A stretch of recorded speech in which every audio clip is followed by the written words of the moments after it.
প্রথমেই প্রশাসনকে বলতে চাই, আপনারা শান্ত সুষ্ঠু চুনারুঘাটকে অশান্ত করে তুলবেন না।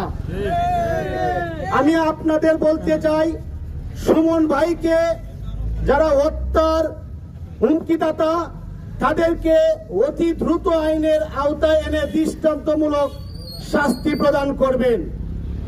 আমি বলতে চাই, সুমন ভাই আমাদের চুনারুঘাট মাধবপুরের শেষ আস্থার স্থল। যদি সুমন ভাইয়ের কিছু হয় তাহলে আমরা তরুণ যুবক যারা আছি আমরা ঘরে বসে থাকবো না। সুমন ভাইয়ের জন্য প্রয়োজন হলে আমরা জীবন দিয়ে দিব। আসছি আমরা প্রতিবাদ জানাতে। আমরা শান্তপ্রিয় মানুষ, শান্তভাবে থাকতে চাই। আমি প্রশাসনকে বিনীতভাবে অনুরোধ জানাই, আপনারা প্রয়োজনীয় ব্যবস্থা নেন, অন্যথায় আমরা শুধু চুনারুঘাট মাধবপুর না পুরো বাংলাদেশ অচল করে দেব। আমি সাবধান করে দিতে চাই, আপনারা অতি দ্রুত ষড়যন্ত্রকারীদের গ্রেফতার করুন, আইনানুগ ব্যবস্থা নিন, আর নয়তো আমরা রাজপথ ছাড়বো না, রাজপথে আমরা রক্ত দিতে প্রস্তুত। মাননীয় প্রধানমন্ত্রী জননেত্রী শেখ হাসিনার কাছে আকুল আবেদন, মাননীয় নেত্রী আপনি 18 কোটি মানুষের আশ্রয়স্থল, 18 কোটি মানুষের শেষ ঠিকানা। মাননীয় নেত্রী, আমি ছাত্রলীগের একজন ক্ষুদ্র কর্মী হিসেবে আপনার কাছে সবিনয়ে অনুরোধ জানাই, আমাদের নেতা, আমাদের অভিভাবক, একজন ভালো মানুষ ব্যারিস্টার সুমন ভাইকে আপনি বাঁচাবেন। আপনি ব্যারিস্টার সুমন ভাইয়ের জন্য যথেষ্ট সিকিউরিটি ব্যবস্থা করে দিবেন। তারা একত্র হতে পারে নাই, কিন্তু ব্যারিস্টার সাইদুল হক সুমনের এই যে গত প্রোগ্রামের মধ্যে আলিয়া মাদ্রাসার প্রিন্সিপাল এসে বক্তব্য দিয়েছেন এবং কওমি মাদ্রাসার প্রিন্সিপাল এই পর্যন্ত এই ফিতনা সৃষ্টির পর থেকে তাদেরকে একত্র করতে পারে নাই। একমাত্র ব্যারিস্টার সুমনের ভালোবাসায় সুন্নি জামাতের আলেমরা আসছেন এবং কওমি যাদেরকে আমরা তবলিগ বলি তারা আসছেন, এসে মানববন্ধন করেছেন। এটা একমাত্র ব্যারিস্টার সাইদুল হক সুমনের ভালোবাসায়। নিঃসন্দেহে মাননীয় প্রধানমন্ত্রী আপনি জানতে পারতেছেন আমাদের এই পথসভা বা বিভিন্ন প্রোগ্রাম থেকে, যেটা কেউ কোনোদিন সম্ভব করতে পারে নাই, সুন্নি ওয়াহাবি এদেরকে একত্র করা। আজকে দল মত নির্বিশেষে ব্যারিস্টার সুমনের জন্য মানুষ একত্রিত হয়েছে। নিঃসন্দেহে উনি ভালো মানুষ, নিঃসন্দেহে এলাকার মানুষ, চুনারুঘাটের মানুষ এবং মাধবপুরের মানুষ ভালো মানুষকে চোজ করেছে। যাই হোক, ব্যারিস্টার সাইদুল, আমার পরিষ্কার কথা, আমি ওনার একজন কর্মী হিসাবে একদম ক্লিয়ার, নিট এন্ড ক্লিন আমি কথা বলতে চাই। এখানে 2-3 ধরনের রয়েছে। উনি অনেক বড় বড় সন্ত্রাসীদের বিরুদ্ধে, অনেক বড় বড় দুর্নীতিবাজদের বিরুদ্ধে উনি কথা বলেছেন। হয়তোবা ওদের পক্ষ থেকে কেউ তাকে হত্যা করতে চেয়েছিল, অথবা আওয়ামী লীগের মধ্যে যে গোবিন্দ মেরু রয়েছে, চুনারুঘাটের মধ্যে মেরু রয়েছে, হবিগঞ্জ মেরু রয়েছে, প্রত্যেকটা উপজেলায়, প্রত্যেকটা জেলায় দলীয় কুন্দল রয়েছে।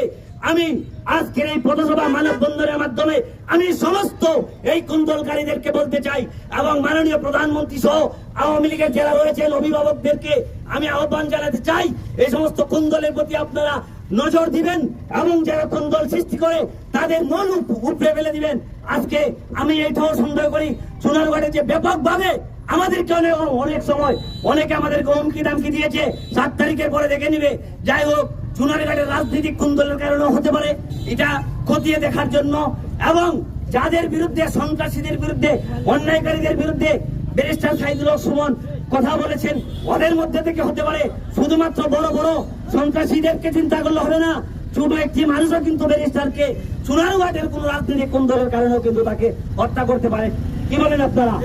আজকের এই প্রতিবাদ সভার মাধ্যমে, আজকের এই মানববন্ধনের মাধ্যমে আমি পরিষ্কার মেসেজ দিতে চাই, যারাই এটার মধ্যে জড়িত আছে তাদেরকে আইনের আওতায় এনে যথাযথ শাস্তির দাবি জানিয়ে আমাদের কথা স্পষ্ট যে আমরা প্রশাসনের কাছে আহ্বান জানাই যে আপনি বিভিন্ন সংস্থার মধ্য দিয়ে, এজেন্সির, প্রশাসনের এজেন্সির মধ্য দিয়ে সেই জিনিসটা বিবেচনায় আপনারা নেন।